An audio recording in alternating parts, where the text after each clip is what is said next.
পরীক্ষার হলে বসার আগেই হাতে প্রশ্নপত্র, বিনিময়ে মাত্র ১,০০০ টাকা। এমন লোভনীয় প্রস্তাব দিয়েই টেলিগ্রামের সক্রিয় একটি চক্র এইচএসসি পরীক্ষাকে ঘিরে প্রশ্ন বিক্রির নামে প্রকাশ্যে বাণিজ্য চালিয়ে যাচ্ছে। সামাজিক যোগাযোগ মাধ্যমের এনক্রিপ্টেড প্ল্যাটফর্ম ব্যবহার করে তারা শিক্ষার্থীদের টার্গেট করছে, দিচ্ছে শতভাগ প্রশ্ন মেলার গ্যারান্টি। অনুসন্ধানে দেখা গেছে রেজাল্ট ফিক্স বিডি নামে একটি টেলিগ্রাম অ্যাকাউন্ট এইচএসসি প্রশ্ন ফাঁস ২০২৬ নামে একটি গ্রুপ পরিচালনা করছে। ইতোমধ্যে গ্রুপটির সদস্য সংখ্যা ১২০০ ছাড়িয়েছে। সেখানে প্রকাশ্যে দাবি করা হচ্ছে দেশের সব শিক্ষা বোর্ডের এইচএসসি পরীক্ষার প্রশ্ন তাদের কাছে রয়েছে।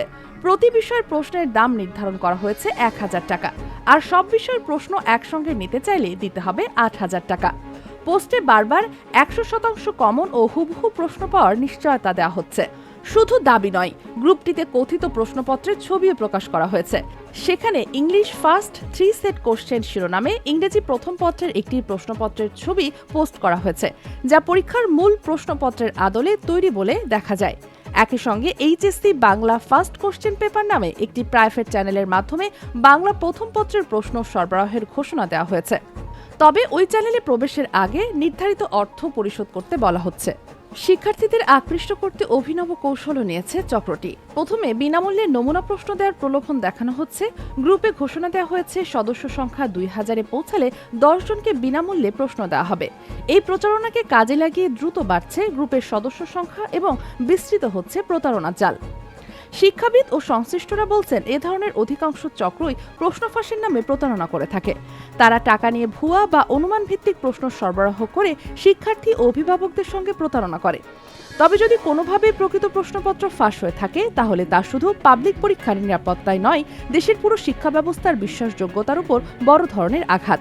এ বিষয়ে ডক্টর আ.ন.ম এহসানুল হক মিলন বলেন, আপনারা জানেন যারা শিক্ষাবিদের সাথে জড়িত রয়েছে, কোনো রকম প্রশ্নপত্র আউট হচ্ছে না। এই সাইবার ক্রাইমের জন্য সাইবার ক্রাইম ল পর্যন্ত পরিবর্তন করার জন্য আমাদের স্বরাষ্ট্রমন্ত্রী হাউজে এনেছেন এবং এটা ল পরিবর্তন হচ্ছে। তাই বলছি যে এই দেশ আমাদের সকলেরই, আমরা সকলে মিলে এটাকে প্রতিহত করব। আমরা আসলে সকলে সহযোগিতা চাচ্ছি। শিক্ষা মন্ত্রণালয় একা একটি সরকারকে চালানো সম্ভব না যদি সকলে মিলে সহযোগিতা না করেন। আমরা সাইবার ক্রাইম ধরার জন্য সিলেক্টিভ অথরিটিকে রিকোয়েস্ট করেছি, তারা এগুলিকে চেষ্টা করছে এবং তাদেরকে আইনের আওতায় আনবে এবং তাদেরকে অ্যারেস্ট করবে, করা শুরু হয়ে গিয়েছে already. Anything is in the media, social media, সেগুলি রেকর্ড করা হচ্ছে এবং সেগুলিকে স্ক্রিনিং করা হচ্ছে এবং তাদেরকে ধরার জন্য যা যা করানো করা হচ্ছে। চলমান এইচএসসি পরীক্ষাকে ঘিরে এমন কর্মকাণ্ডে উদ্বেগ বাড়ছে অভিভাবক ও শিক্ষার্থীদের মধ্যে। সংশ্লিষ্টদের মতে, টেলিগ্রাম ভিত্তিক এসব গ্রুপ শনাক্ত করে দ্রুত আইনগত ব্যবস্থা নেওয়া, আর্থিক লেনদেনের উৎস অনুসন্ধান এবং প্রযুক্তিগত নজরদারি জোরদার করা এখন অত্যন্ত জরুরি। অন্যথায় প্রশ্ন ফাঁসের গুজব ও প্রতারণার এই চক্র আরও বিস্তৃত হয়ে লাখো পরীক্ষার্থীদের ভবিষ্যৎকে অনিশ্চয়তার মুখে ঠেলে দিতে পারে।